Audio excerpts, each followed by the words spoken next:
This is the story of how my dad saved his life. And now, he's fighting every day to save what matters most. His family, his music, and his soul. He's not doing this for fame. He's doing it to prove who he really is. The original punk and roll outlaw, fighting to stay sober, stay strong, and stay standing. This is more than a podcast. This is a war for redemption. This is the story of my dad. Welcome to Louder Than My Demons.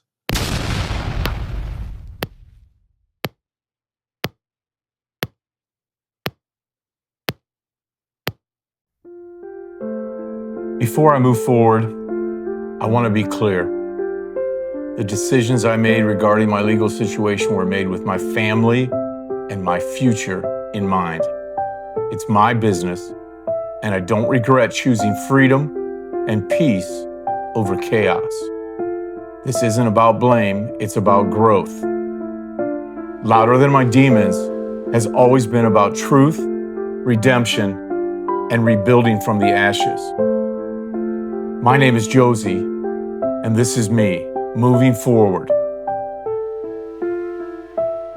To everyone walking this road with me, welcome to the loudness.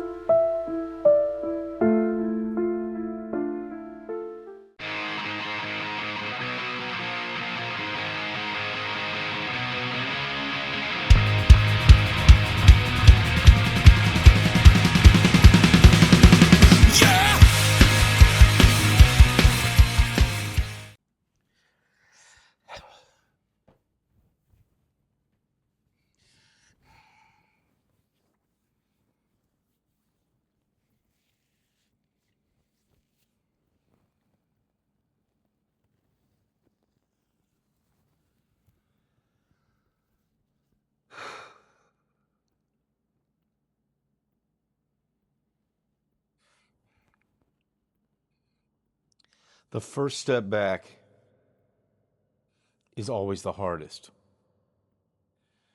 Not because the road is long, but because it starts in the same place you fell.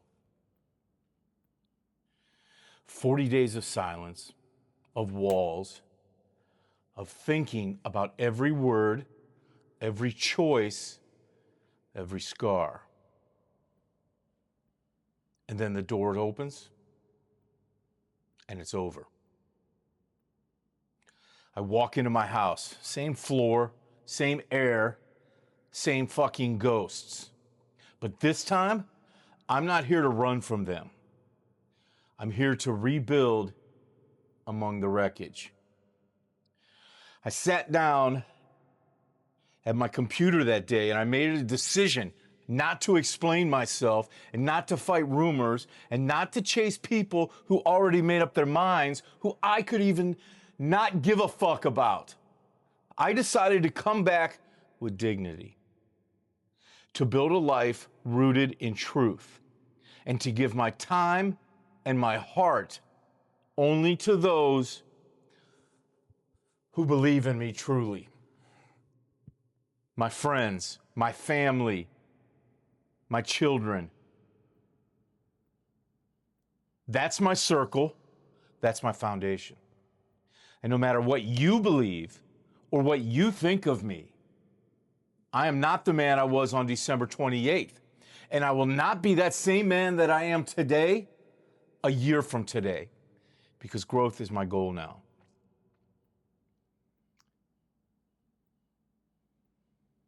There are so many things I want to say, and so many things that I wish I could have done differently, and so many things I wish other people had done differently.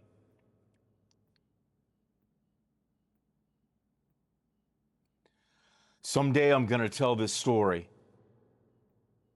I'm just trying to find the right way to do that.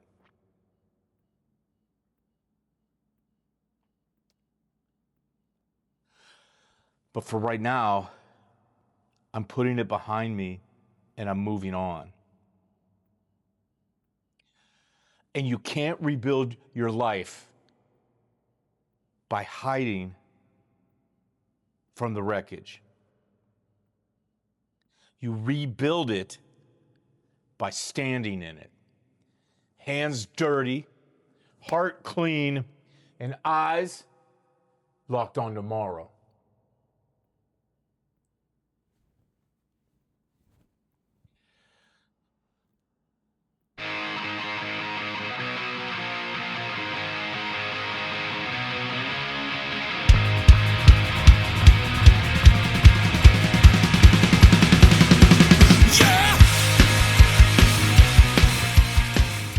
You don't earn redemption by being perfect. You earn it by getting up one more time, then you fall. Fall 7, rise 8.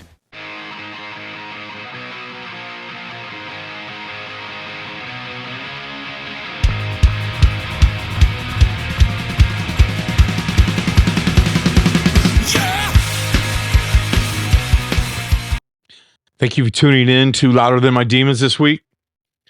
I'm very grateful to have you guys here and grateful for the following that is starting to grow little by little. We passed 20,000 streams on YouTube this week. We're hitting about 1,000 every day or so right now as it goes. Maybe every 2 days, but it's starting to pick up. It's starting to pick up for sure. I also appreciate everybody that keeps clicking on the reels. My Facebook page is really blowing up as well. If you haven't already followed me on there, please do. There's going to be some cool stuff coming up that you'll be able to find, and you'll be able to watch some cool stuff that maybe won't go anywhere else. Let's talk about gratitude, because this is the gratitude segment of The Reckoning. I am grateful that everything is behind me. No more threat of jail. No more threat of anything else hovering over me. No more questions. No more wondering. No, I didn't get to say my part. I didn't get to tell my side of the story. But when it came down to it, I went to my lawyer in January and I said, just make it so I don't go to jail. And that's what we have done. We had the opportunity to do that without risking it in front of a jury. They agreed to it when we offered it, and it worked out good. I was out. Now I'm able to go pursue a relationship with my daughter again. Her mom is being very cool, and I'm not going to get into schematics and dissect that whole relationship, but I get to talk to her more often, and I got to watch some gymnastics the other day, and I got to kind of give her a hug, and I got to see her, and it's so awesome to see the gleam. There's a gleam, gentlemen, to see the gleam in her eyes when she sees me. You could tell how much she misses me. And while that hurts, it makes me feel good. It makes me know that we're still going to be able to work through this, her and I. We'll get through this. We'll get through this. I'm not going to dive into everybody that I'm grateful for this week like I usually do, but I am grateful for what my son did for me while I was in county jails. He was there every day to talk to me, every day to handle bills, to get stuff paid that needed paid. Luckily, I had 2 paychecks while I was in there. Even though I lost my job, I still got my last paycheck. So all that was, at least I had enough money to pay what I needed to pay. I had some help getting all that handled. My mom sent me a ton of books while I was in there. I read 18 books. My sisters reached out and helped, especially my sister Holly really hooked me up in there. I also, the only other 2 people I'm going to mention by name is Audrey and Kristen, who both let me call or email them every night just to give me somebody to talk to. My friend Audrey was awesome, and she's going through some similar stuff, and we are able to be there and talk to each other. And a very important friend that I've made this year, and I'm glad to have her as my friend. Same thing with Kristen. Kristen's been around and been my friend for so long now. I don't remember not being friends with Kristen. And she's just a sweet, caring person who was confident in my innocence and confident in my ability to come through this. And now that's where we get to. I might be grateful that I don't have to deal with all that, but now what I have to deal with is finding a new job, finding a new car. I wasn't able to make all the payments, or I didn't want to make all the payments on the car, so I'm going to move on from that car that I have and move towards a new one. This weekend I'll be picking up a new car. Just a bunch of changes are coming my way. I'm talking to the University of Cincinnati about their substance abuse counseling program. I have enough general studies credit from Akron U that they're going to transfer over, so I should be okay. I should be able to start on that right away. I'm also going to work with my very good friend who's been very loyal and supportive. And we've had a couple really amazing conversations. Kern Murphy of the band Venom Inc.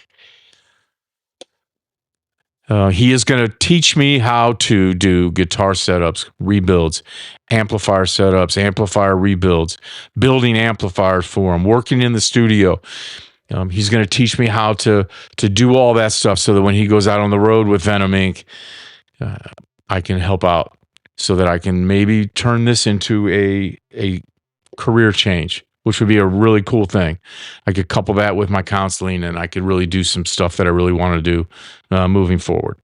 So I'm excited about all of that. I'm not necessarily excited about having to look for a new job. So that's why I'm hoping that I can make this work over at Kearns so that I don't have to go back to the 9-to-5 grind. And I can do some other things. I can work on my podcast and my other podcast ideas, my faceless YouTube channels, some of the stuff like that. But let's get into the reckoning. You know, it's been 10 months since everything fell apart. It's been 10 months of silence, reflection, and rebuilding. And somewhere in that time, I found something I never expected, a thirst for God.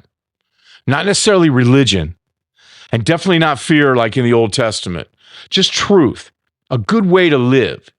And, that quiet feeling that something bigger than me still believes that this old outlaw can be redeemed. Sometimes I don't believe it, but I do believe that they believe it. I used to scroll, drink, distract myself from that voice, but now I chase it. I read, I listen, I pray. And that's a version of me that I never thought would exist. Through all this, the workouts and the breathing have kept me steady. There were days when I should have snapped.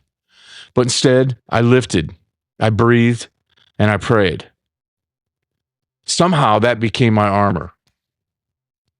The good surprise, I don't crave the bottle like I thought I would.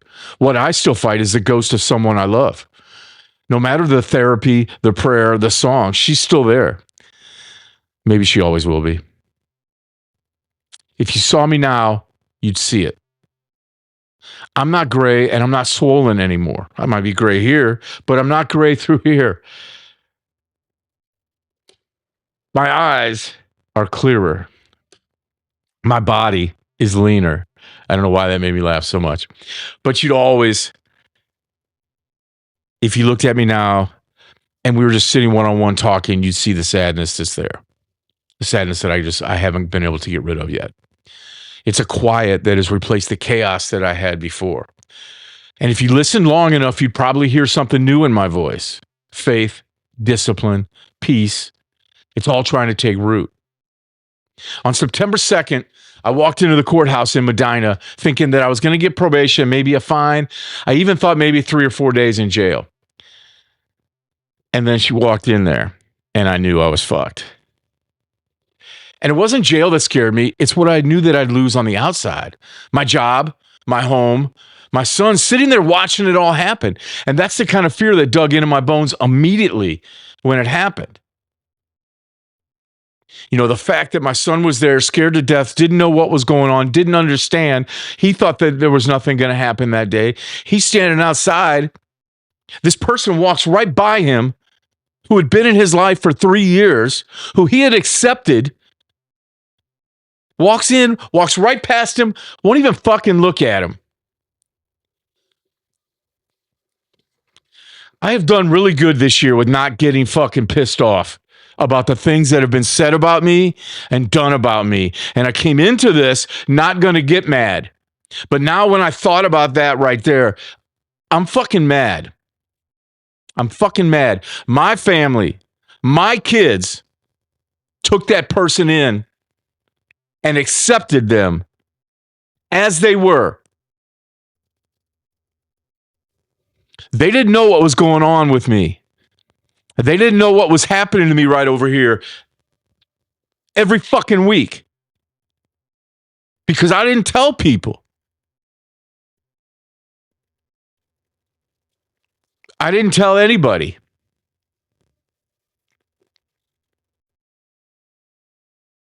And so I feel like I fucking sold my soul to the devil when I took this plea deal.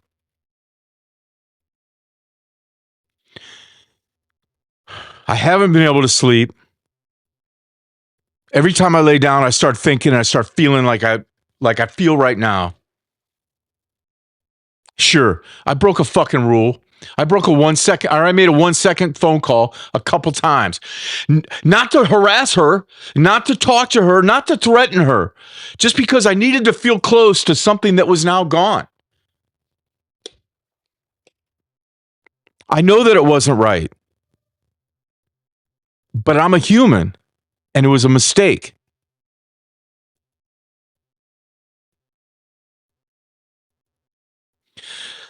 This person decides it's so important that they remain in my daughter's life and then totally ignores my son.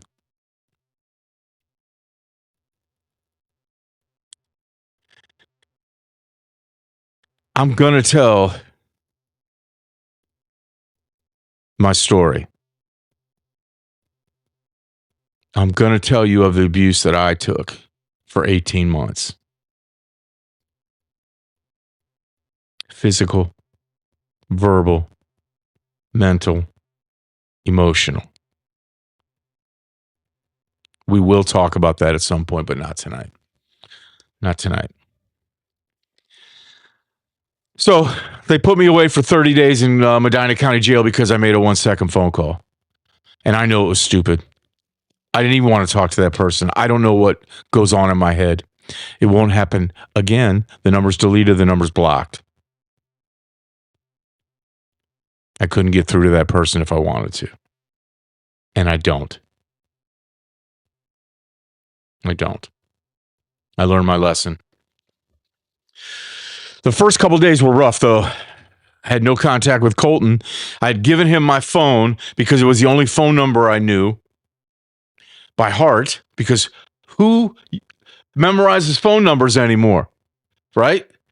You got to look in there to get them. But I wanted him to have my phone because that's where my money was, so that he could pay bills for me while I was gone. Because you can just use Apple Pay and pay for everything. We all know that, right? So I gave him my phone. But the dumb move that I made was I put it on airplane mode when I went into the courtroom, so it didn't accidentally ring or buzz or vibrate or get me in some kind of trouble with this fucking judge, who there'll be more about him later. Yeah. Anyhow, so Colton didn't know it was on airplane mode, and so I called him probably 50 times in the first 2 days, but it didn't ring. And so I was freaking out because Edie was here at home. Even though I knew my friend Joey, she would take care of him. She's been taking care of him. She took care of him the whole month that I was gone. I knew that she would be taken care of, but I just wanted to make sure. And I didn't have her number. I didn't have anybody's number memorized. So finally, this lady in mental health, I think her name was Willow. She was pretty hot. She helped me out. She came to talk to me because they check with everybody the first couple of days. And I told her what was going on, that I couldn't find my son. Luckily, they had my son's name saved as my contact from the time I did the 1 day in there when I first got arrested over the phone call. So She gave me his number. I was able to call him, tell him to turn my phone on, and then things opened up, and then I could breathe again. That was rough. Being worried that I was going to lose my house with all my guitars and all my amps and all my computers and everything in here and all my pictures of my kids and all that stuff. I knew that it was, Colton didn't even have a key to the house. He does now, but he didn't then. So then I could breathe a little bit again, and it made things better. He was able to handle things for me. Now, Medina County isn't that bad. Summit County, that's a different world. But Medina County, kind of like a hotel. The rooms are bigger. They're clean. I had a great cellmate. Steve, he was great. Older guy like myself. And we kept the cell clean. And we were able to talk. I didn't talk to a lot of people in there. Mostly what I did was a fucking shit ton of push-ups. I walked 3 times a day for about 1.5 miles each time. Just that kind of stuff. Exercised. I read and I read and I read. And they give you these little tablets, just like an iPad or an Android. They give you that. But I'll talk about all that stuff in a little bit too. So it wasn't too bad. Summit County, that's a different story. If you've ever talked to me, you know how much I hate that place. There's no rest. There's no peace. I had to create my own rhythm. I was writing. I was working out. I was thinking. I was praying. These songs that I wrote while I was in there, there was 20 of them, or at least 20 pieces, 20 good choruses. Not all of them have verses and stuff yet, but I wrote them on little pieces of paper until I could get a pad of paper, and then I had a pad that I wrote. I remember I wrote my daughter a nice little story, sent it to her. She loved it, about 3 little bears. And now we're going to turn it into a children's book, maybe a children's book series. I don't know. Like I said, Sober Josie is Productive Josie. And my daughter has been talking about it already, and I get to see her this weekend, and we're gonna mess with Jojo the bear. But when I got out of there, I promised that I'd use all those songs, and they're all in my little song book on my computer. And I plan on using all of them. I wrote one called Out of My League that I really like. I wrote one called Let's Go that I really like. Psycho Blast was another good one. Sonic Love. I wrote a song called I Had a Dream one night. And Paul McCartney and I wrote a song called Harold's Lot. Now, does that not sound like a Paul McCartney song? It's Harold's Lot because Harold owns a lot. But Harold is also worried about his lot in life. To me, it sounds like an old Beatles song. I don't know. I woke up from the dream and I wrote it down. Same thing happened with Pete Townsend. I can't remember the name off the top of my head right now of the Pete Townsend song, but Pete Townsend was in a dream one night with me, and we wrote a song, and it was like a Who song. It was weird, but I tried to stay productive while I was in there. I used that tablet to read a really cool book about King David, but the book was really about being a worshiper warrior and being a real man in today's society. And if you've listened to my podcast, you know that I talk about being afraid to lose my edge and being too much of a wussy because I'm not partying and I'm not doing all the crazy stuff that I did this time last year. This time last year, I'd be chopping a line right now, making shots for me and my wife. Listening to Led Zeppelin over there. Do you know that this week was it the 50th anniversary of Led Zeppelin 2? Something like that. So I made sure I listened to it that day. So I'm not that same person now. And I worry that I'm going to lose that edge. And we've talked about it. So why the song Straight Edge Superstar comes out. And I'm finding that I'm not losing the edge. This worshiper warrior book was awesome. It talks about how David was this dude who did what he wanted, but did it with a fear of God inside of him and a love for God inside of him. And yeah, he did some bonehead moves and made some mistakes, and he had a guy killed so that he could sleep with his wife, and he did a lot of stuff like that.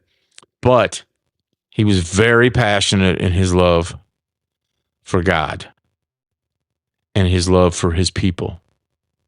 And this book was a 21-day challenge. You read one of it. It was by Stephen Holt. It was awesome. It was awesome. And in it, they talk about bloodstained allies. And that's something I'm going to do an episode on. I'm going to see, actually, if I can get Stephen Holt to participate in an episode on it, because I'm thinking about starting my own bloodstained allies group. And it's basically a bunch of guys who have been through some shit. And you get together, and instead of drinking beer while you get together and you just talk about the shit you've been through. Maybe you smoke a cigar, maybe you don't. Maybe you hang out and have some good appetizers. I don't know. Have your favorite mocktail and just hang out and talk and be there for each other. And not be there in a judgy way, but be there in a way that you say, oh, yeah, I know what that's about. I remember doing that. That kind of stuff. So I'm thinking about that I'm going to do that.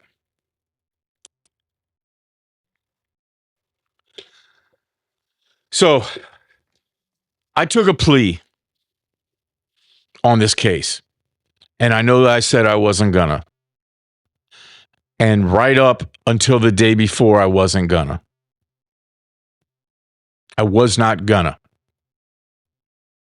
And as Noah was leaving the county jail for a meeting, and we were talking about everything, and he goes, I feel really confident about this. I feel really good. I just worry that you've got two charges. They could find you not guilty of one and guilty of the other, and then you still get some jail time. And he said, or I worry that they don't believe you and they believe her. Or I worry that there's no way they're going to believe that this happened to you, that kind of thing.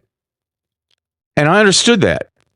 And after being in jail for almost 40 days at that point, I said, well, hey, why don't you go to him and see what you can work out, if there's a way we can do this without me going to jail. No jail time, just straight probation.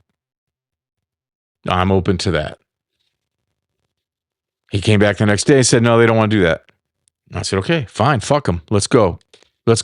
We added a second attorney to the team who was super bright and brilliant and thoughtful. And the two of them read through all the evidence and basically said, this is a he said, she said. You have evidence of what happened to you.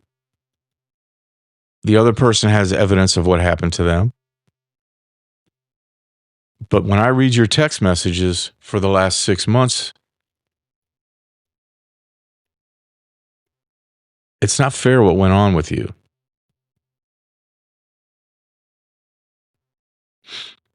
And I was like, yeah, I know.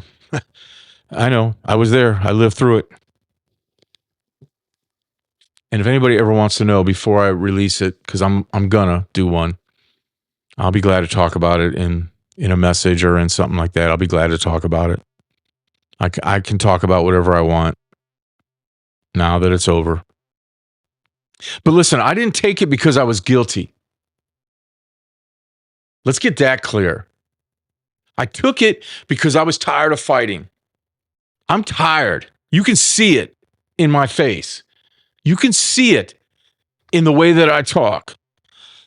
You can see it in the fact that I've moped around this house when I'm by myself. I try not to do the moping too much in front of other people. I mope through text a lot or on the phone, but when I'm around them, I try not to. I know that it's hard, and I know that the guys in the band have dealt with a lot of my crying, but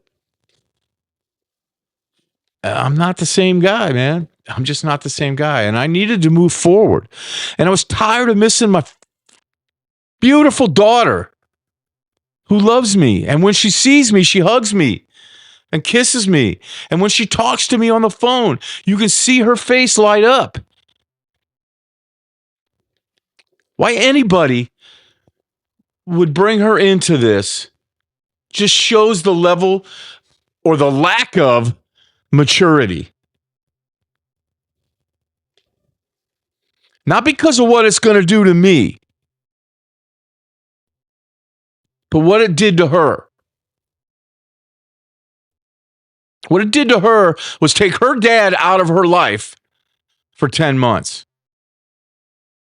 Knowing that I didn't do this put me in a situation where I had no choice. I just feel like I had no choice, and I'm fucking mad about it, but I'm not going to continue. I won't talk about it anymore from this moment on this show. I won't.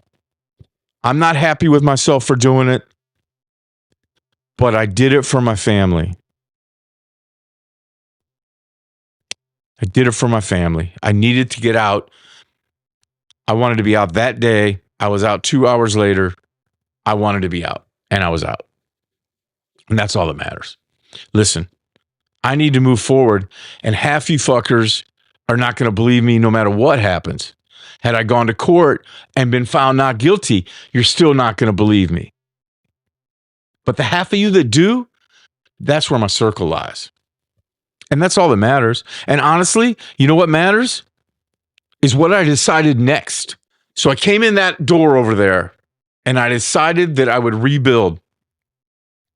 I would rebuild my character, my credibility, my life. With three things: with dignity, with respect, and with truth. My truth. I know what I did. I know what I didn't do. I know what happened in this house. I know what happened to me. Say what you want. I know what happened to me. Believe it or not, I know what happened to me. My son knows. My good friends know. And most of all, God knows. That's enough for me. That's more than enough for me. So I walked out of that cell and I said, this time the comeback will be louder than the fall. And the first thing I did when I walked in that door wasn't come home and party and be happy and be excited to be in the house. I was a fucking nervous wreck. I've been gone 40 days. I didn't know what was going to be going on. I have somebody, a good friend now, who wasn't a good friend 6 months ago, but who offered to help me with my house and keep it together for me while I was gone. But I didn't know what it was going to look like or what was going to be here, or I didn't know anything. So I didn't come in and celebrate and have a party because I was out. I'm not proud of the fact that I had just pled guilty to something I didn't do. What I did was what I always do. I made a list, another rebuild list. Demo every song that I've written. Finish the live album. Write the next 10 episodes of Louder Than My Demons. Figure out how to come back without sounding bitter or broken. The house was fine. My friend Joey had kept it clean, organized it, helped me with some stuff that I asked her to help me with. But the man who lived in it, he wasn't clean. He wasn't ready yet. Sure, I'd done 5,500 push-ups, 1,000 squats, 1,500 sit-ups, all in 40 days. I wasn't going to waste that, so I built a new routine, one that kept my body strong and my head calm. I've been lifting every day. I'm trying to eat better. I haven't always been that good at that since I came home. I let myself have a week or so to kind of breathe and relax, decompress, as some of my friends called it.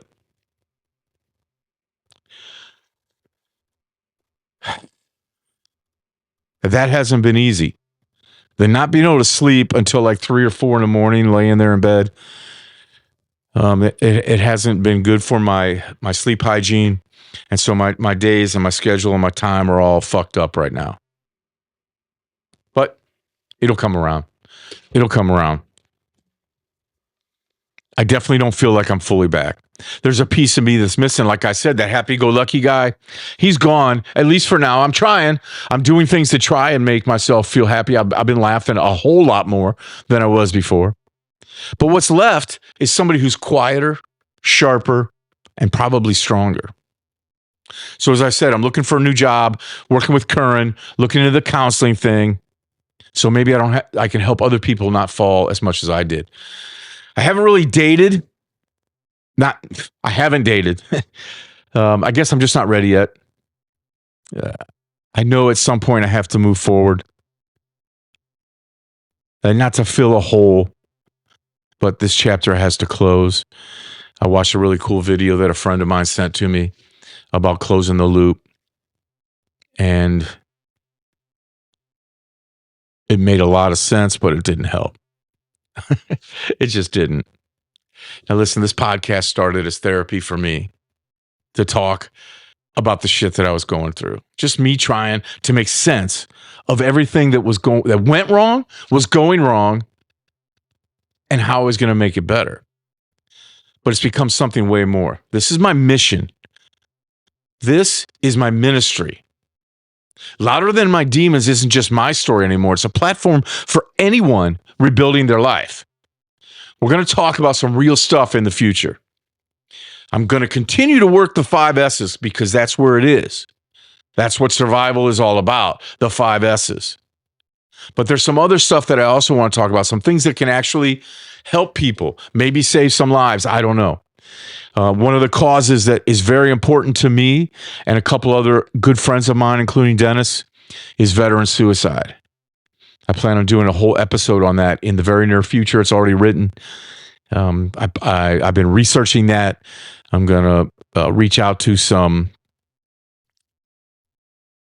foundations that help with that. I'm doing the 2,000 push-ups in November to raise money for suicide awareness of veterans. So you can go to my Facebook, my personal Facebook page, and it's on there. I'm going to pin that up at the top. You can donate to there. I donated like $25. If you want to donate, I would appreciate it. I will put videos up every day of me doing my 100 push-ups. I'm going to do 300 or 3,000 during that month if I get my $200 goal raised before November 1st. So if you go push that in there, then I'll have to do the 3,000. But if I make that before then, I'm going to do that. Another thing that I want to talk about are the cracks that I found in the legal system. While it's the best system in the world, and I'm glad to live in the United States of America and have that, they definitely put you in a situation. Not just me. I'm not talking even as that much about me. I'm talking about the people that I talk to in there. People that just don't want to go to jail, so they plead guilty to stuff that they didn't do. That's not how it's supposed to work. We're going to talk about that. I'm going to do an episode about men's mental health. I'm going to do an episode about men being abused. Something that's very important to me. Listen, these aren't headlines. These are lifelines. These next 10 episodes of the podcast that I'm going to do are going to be my blueprint moving forward. The 5 S's: sobriety, spirituality, self-care, strength, and songwriting. Each episode, I'll dig into those. I'm also going to talk about these other topics that I have in mind. I'm going to do a full episode on meditation. I'm going to do an episode where I walk you through what my workout program is. Whether you care or not, I'm still going to do it.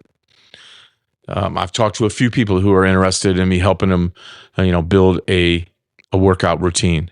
And I love that kind of stuff. And that's something else I talked to somebody about the other day as a possibility of becoming a personal trainer over the next couple months. I may look into that. I'm going to look into some way to help veterans reclaim their physical health. Maybe that will help some of these people with their suicide rates. Just to give veterans a little bit more to look forward to. But, each one's going to dig deeper into what I think it means to be alive, to be accountable,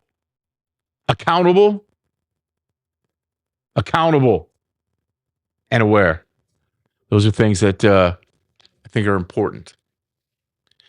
On the music side, the corruption is still standing. The live album's almost done. We've got about 10 songs cooking for the next record. So we'll do an actual LP. Kern and I have talked about it a couple of times. We're rehearsing weekly. We're rebuilding a new stage show. We are redefining our look. The Red Line era. Look at that logo right there. I'm dropping it in here. Right there. The Red Line era will be coming out soon. We're not going to play any shows right now, but somebody I know's birthday's coming up in January, and there might be a show planned for that time frame. But the Red Line era of the corruption. Listen, we're not fading out. We're just reloading. You can try and get rid of us, but we're not going anywhere. We're the band that you may hate, and I'm the man you do hate, but we're the band you will not erase. And whether you like it or you don't, woo, it's the best thing going today. So you better learn to love it. Little Ric Flair for you in the Halloween month. I dressed as Ric Flair a couple years ago. Listen, I'm still a musician, a creator. I'm an outlaw. I'm just chasing redemption one note at a time. This next chapter isn't about proving anything to you, to anybody else. It's about becoming everything that I am meant to be.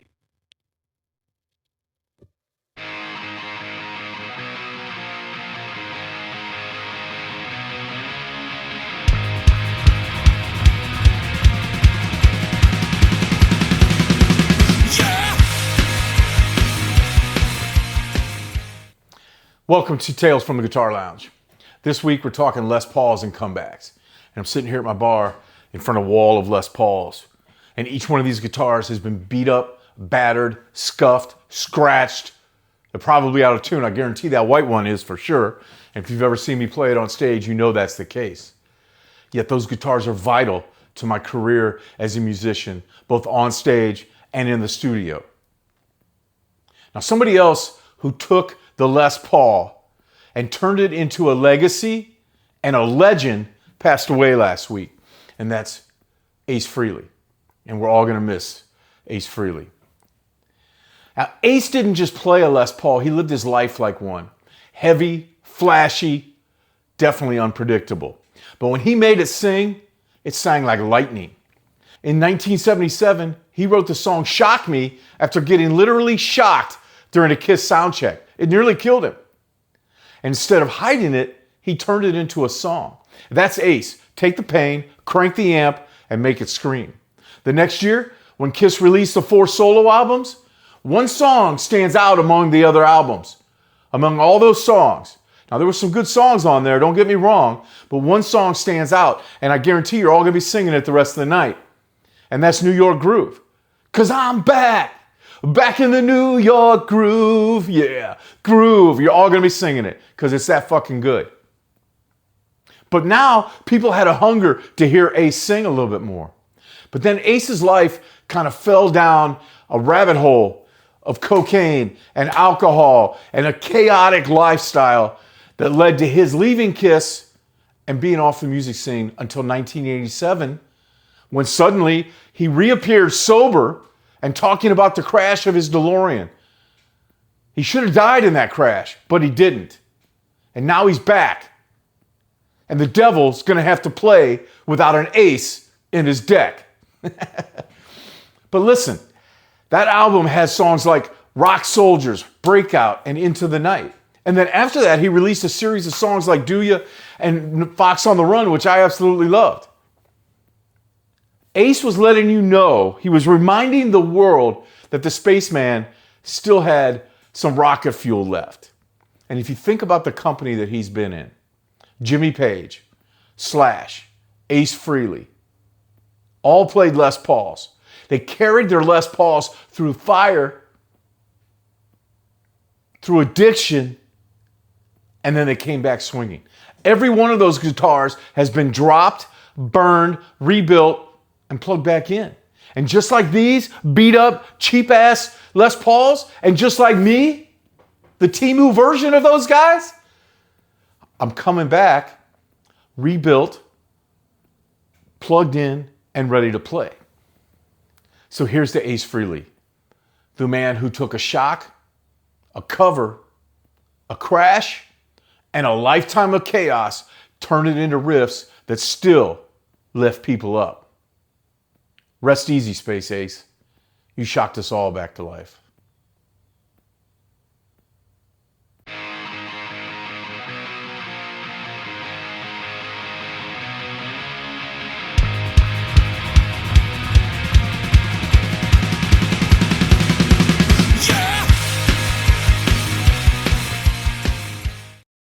So on episode 6 from the journal section, I did it a little bit different. And this one's going to be a little bit different as well. This is going to be called A Day in the Life. I'm going to tell you a little bit about what it was like to be in county jail, which is always fucking awesome. So mornings came early in there. Lights would hit on around 5:30. And they'd bring us some gruel and feed us bright and cold in there in the morning. And actually breakfast wasn't that bad. They would bring you some cereal, some kind of coffee cake or some shit like that, some applesauce and peanut butter. And some of the guys mixed it all together and ate it. I actually did that a couple times. It was okay. It's a jailhouse thing, but you know, whatever. I spent my time doing a lot of reading. Like I said earlier, 18 books. I read several Grisham. I read several Michael Conley, my favorite. I read a Lee Child, one of the Reacher books. And then I read this cool, I can't remember the guy's name right now, Dan something. But I read 6 of his books. They were a little more like a novella. And they were in the Reacher realm, but they weren't about Reacher. It was really cool. So I read those, and I read a good memoir of a guy who wrote on Alf and then became a heroin addict, or was a heroin addict when he did. It was a really good book. I got it written down somewhere. I'm gonna do one of the Outlaw Shots on that. So yeah, I did a lot of reading. I wrote a bunch of songs like I talked about earlier, about 20 of them. And then I did a lot of workouts. 5,500 push-ups, about 1,000 dips, 1,500 squats, something like that. Ton of crunches. I did 400 or 500 different kind of crunches every day. Just to keep my body moving, I walked between 2 and 4 miles a day, just around in a fucking circle. It's awesome. But it gave me a rhythm. It kept me sane. The quiet wasn't quiet. It was more like noise layered on noise that kind of settled down in the background. I don't know how to explain it perfectly. Something was always going on. There's always some idiot talking or whatever. But every now and then you hit like a little second of calm. Outside one day, nobody was out in the little workout area. I think they were eating lunch. And I went outside and got the sun right on me and just sat there for about 10 minutes, I think I got. Just a little bit of sunlight and a song in my head, and I was okay. So yeah, Medina County wasn't bad. Summit County, it's fucking hell. It's dirty, it's loud, it's restless. The people are dirty, loud, and restless. But I found a rhythm and I kept on moving. Nights are always the worst. The lights never fully go off. Your mind never gets fully quiet. I couldn't get comfortable on those beds. They're too small. They're too short. But you adapt. So I would just pray. I'd breathe. Think about my son, my daughter, my friends, my band, my music. Think about the podcast. Think about getting out, putting this all behind me, which I'm able to do now. While jail isn't quite hell, although Summit County's pretty close, it's definitely limbo. And I think that's one of the reasons that I was so willing to take a deal on something that I don't feel that I did, because I didn't want to take a chance that something went wrong at trial and I got put in jail even for one day. I wanted it to be over. I wanted it to be over. And you know what? You find out who you are when there's nothing left to hide behind, and when you have a chance of losing everything you have.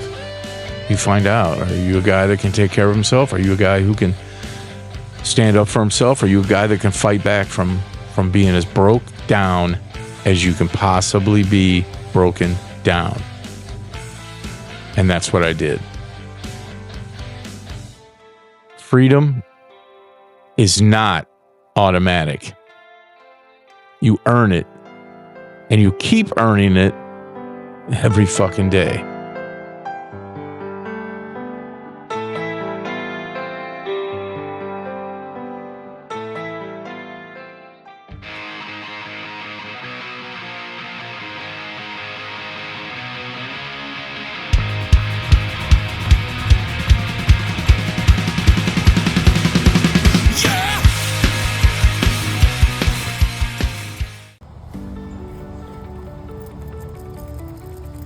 The world doesn't owe you a second chance. You build it yourself, brick by scarred brick.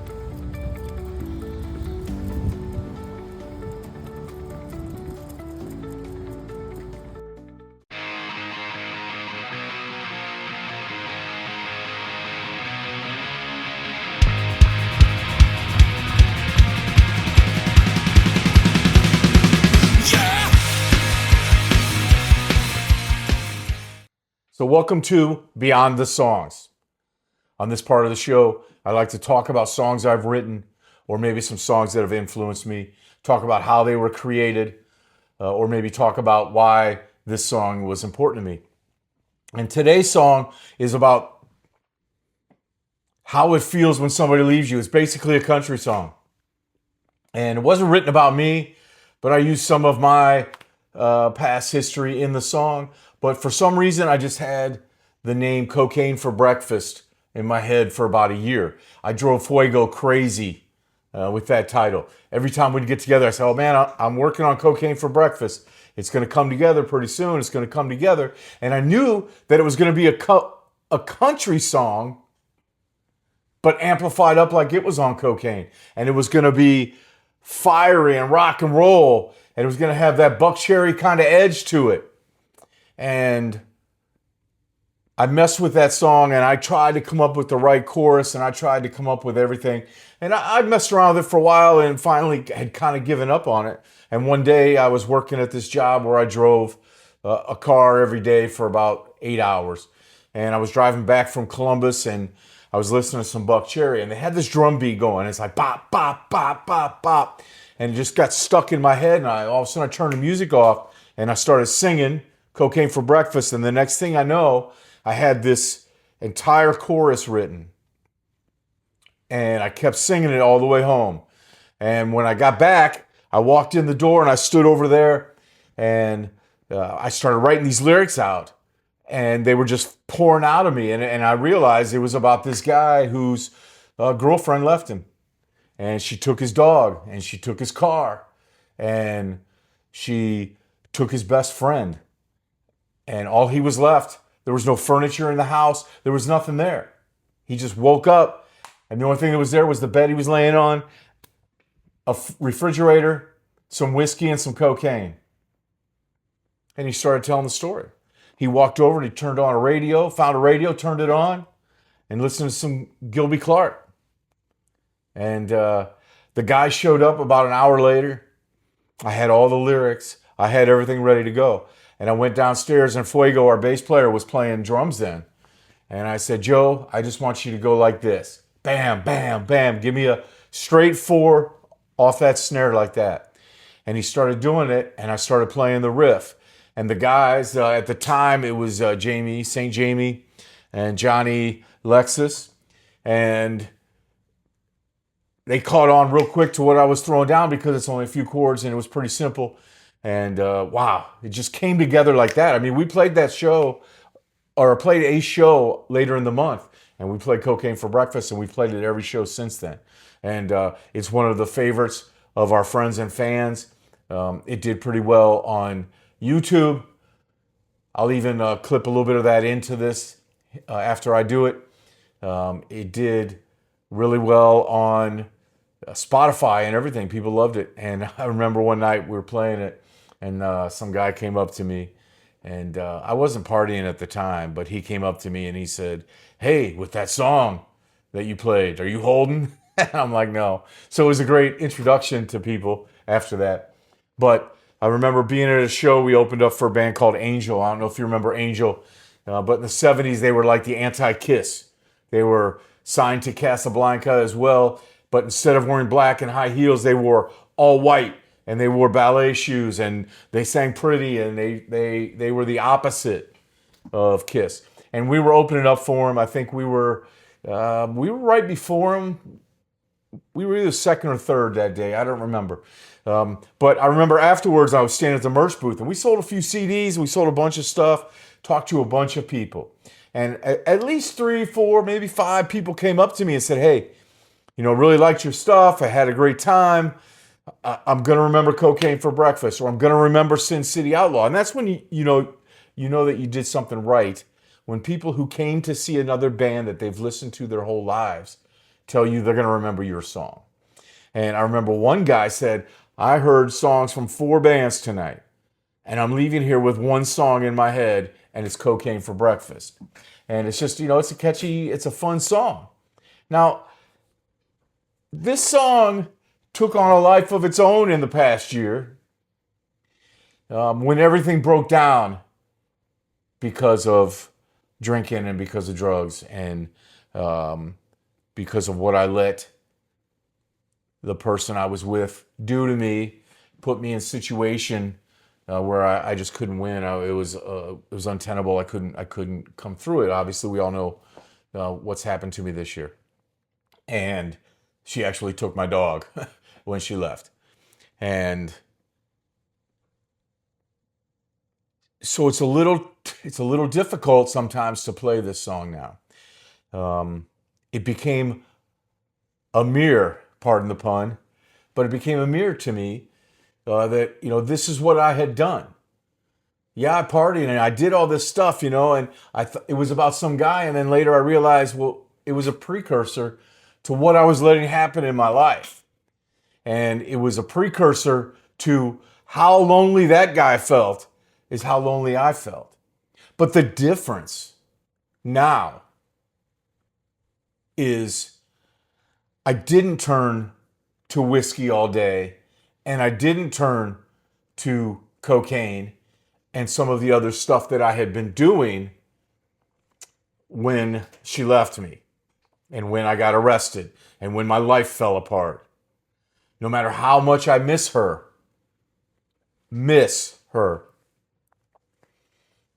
I haven't done anything. I haven't had a drink. Today, as I'm recording this, it's been 10 months since I had a drink. It's also been 31 years since I left to go to the boot camp for the Marines. Can you believe that? 2 days ago, it was 31 years since I left and went to the boot camp. Whew. Anyhow, this song is half anthem now and half warning. If you're a partier, it might be the song for you because it's a party song. But if you listen to the end of it, even when I wrote it back then, the end of the song is about him changing his ways.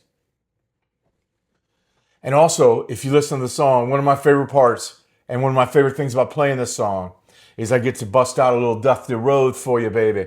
And at the end of the song, when I say, "Listen here, baby." That was my Dusty Rhodes impression. I didn't do a full-on go crazy with the lisp, but we were in the studio, and my boy Curran says to me, "Hey, I think you need something right here. There's a breakdown that you guys do, and you need to put something in there, man. Give me one of your raps. Give me one of your little spiels." And I'm like, "Okay, give me 1 second." I said, "Play it a couple times," and he played it a couple times, and Dusty came in, man, and I'm just like, "Listen here, baby. You didn't like when I was chopping lines. You didn't like when I was taking shots. But look at here. You took my fucking dog." And it just stuck. And now people love it. Just like when they hear us play Baby Ran and they say, "Did you really say She left a pork chop on a plate. People love a good song that has a dog in it. That's another thing you can write down in your little notebook. But seriously, singing this song sober hits way differently than it did before. First off, this song, as much or more than any of the other songs that we play, makes me miss the person that I lost. Not because it's about cocaine, but because she took my dog and because I just miss the person. I've been struggling with it the last couple days again, and I'm not going to get off track, but I've been struggling with it. It's been hurting. And when I play this song, sometimes when we're down there in the Corruption Nation, when we're downstairs, I get a little funny when we play this song. I also know that she liked this song. I'm sure she hates it now, but she liked it then. She liked all my stuff. She was a great supporter. So now when I play this song, you can hear the difference between then and now. I've changed a couple words at the end, and I put the emphasis on I got to change my ways. Whereas when I originally recorded it, it was I'll never change my ways. It just feels better because the song isn't and was never about drugs. It was about how to get over heartache. And at the time, the only way that I knew to get over heartache was to drink and go chase girls and go do a line. Well, I haven't been able to do any of that this year. I haven't dated. I haven't done anything like that. I haven't drank. I sit and pray. I mean, what the fuck? I'm a different person. Sometimes I love it, and sometimes I don't love it. Sometimes I don't love it. But this song is a timestamp of where I was 4 years ago, 5 years ago, whatever it was when I wrote it. And now it's proof of how far I've come. I think the song is cool. It's one of my favorites to play. I love the riff, even though it's just simple chords. I love to sing it, and I love the solo that I did on the album. I'm not going to play a solo today. I may cut the solo in maybe from the album. I don't know. Maybe I'll put the video at the end of this or put a link in the comments and you can go find the video for it. Maybe that's what I'll do. I'll put the link in the video. But what I'm going to do now is I'm going to grab this guitar over here and I'm going to play Cocaine for Breakfast. And I hope you like it. It's a badass song. All right. Okay, try this again. I screwed up a couple times, but we'll do it now. We'll do it live. We'll do it fucking live. Cocaine for Breakfast. First time on acoustic guitar. Here we go.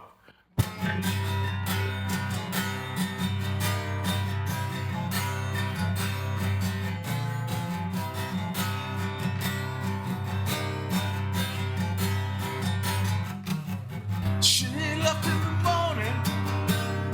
She jumped straight out of my bed with my dog and my best friend. What a kick in the head. She used to try to tell me she's gonna run away. Her mama used to warn her that I never changed my ways. She ran away and she left me soaked in booze and decay. No breakfast in bed for me, but still I gotta start my day. So it's cocaine for breakfast. I've been drinking all day. Hey girl, don't you run away. You know I'll change my ways. So it's cocaine for breakfast. I've been drinking all day. Hey girl, don't you run away. You know I'll change my ways.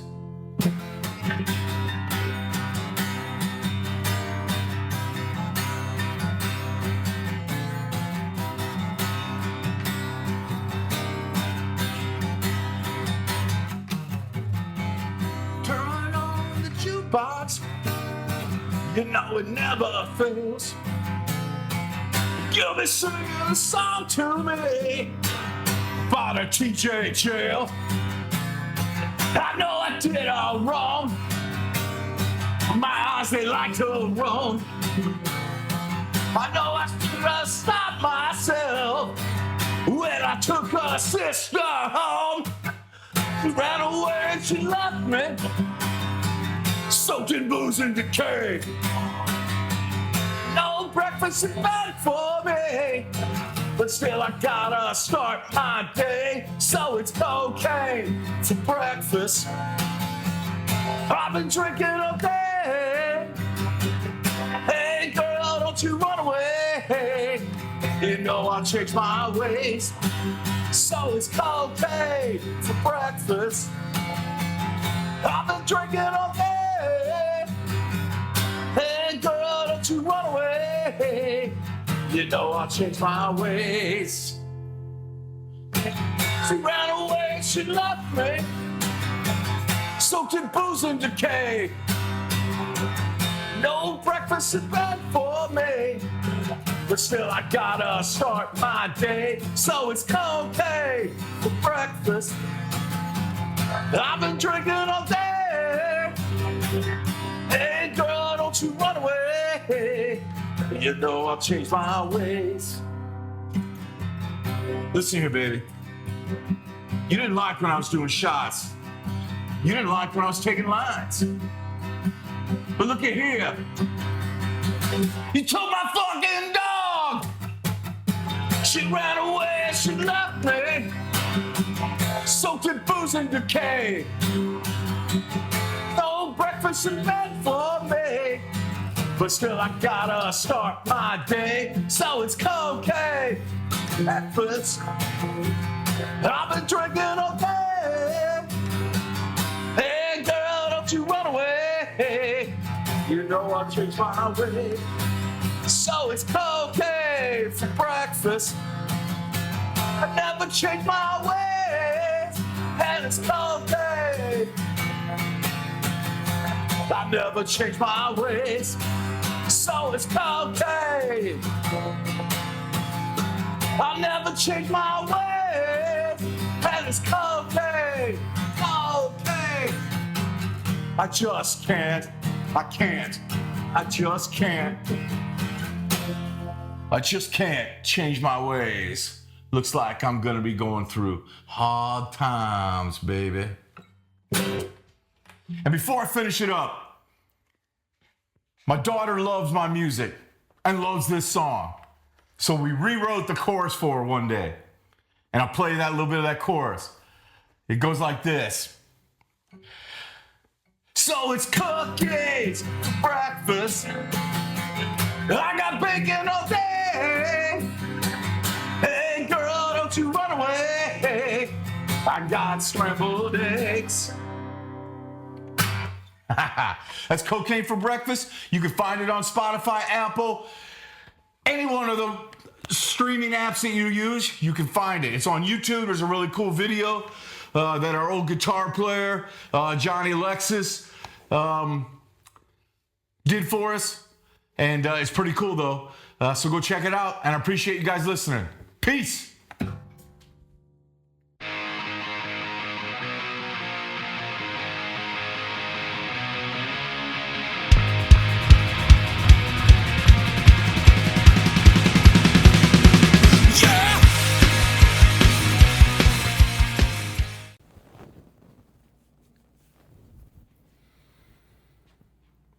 Listen, we all have moments that break us.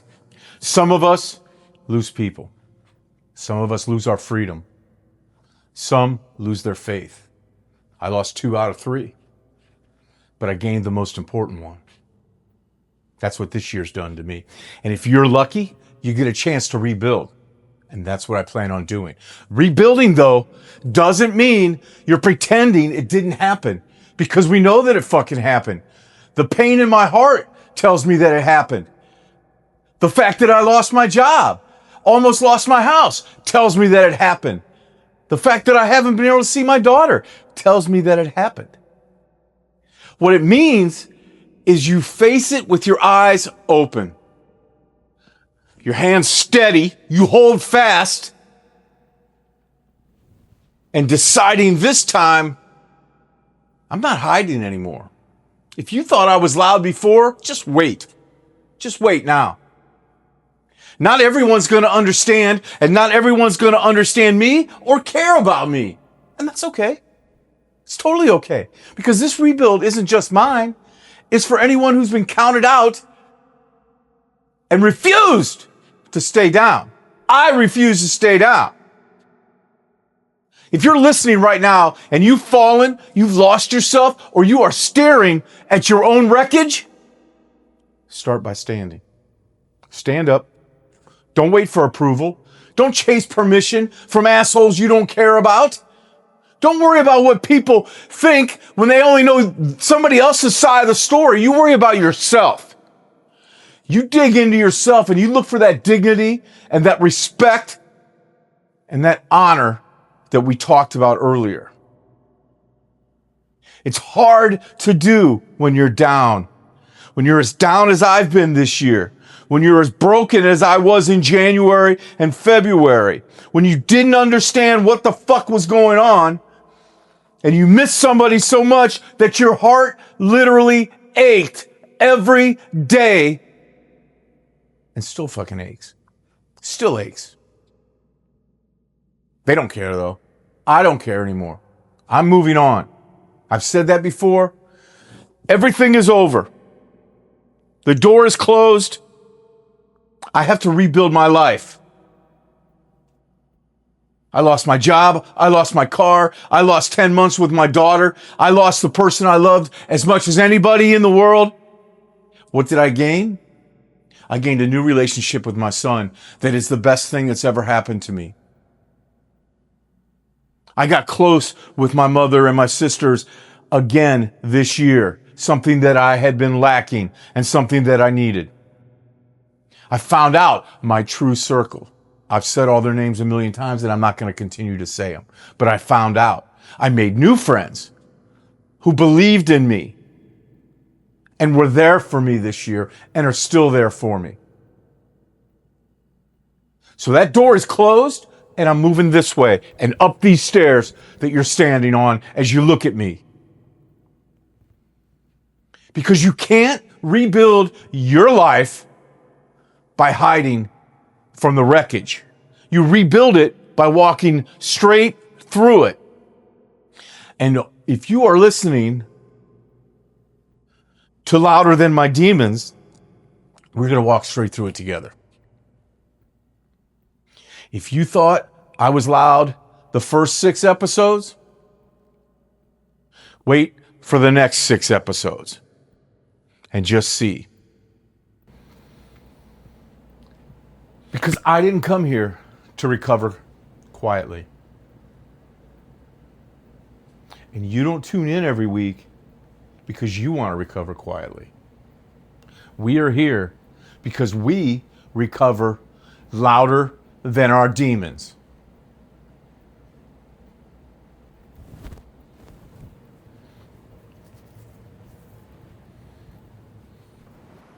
Peace isn't the absence of pain.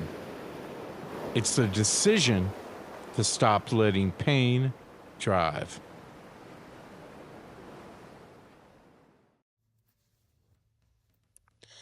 This week was about the rebuild, about finding your footing after a fall.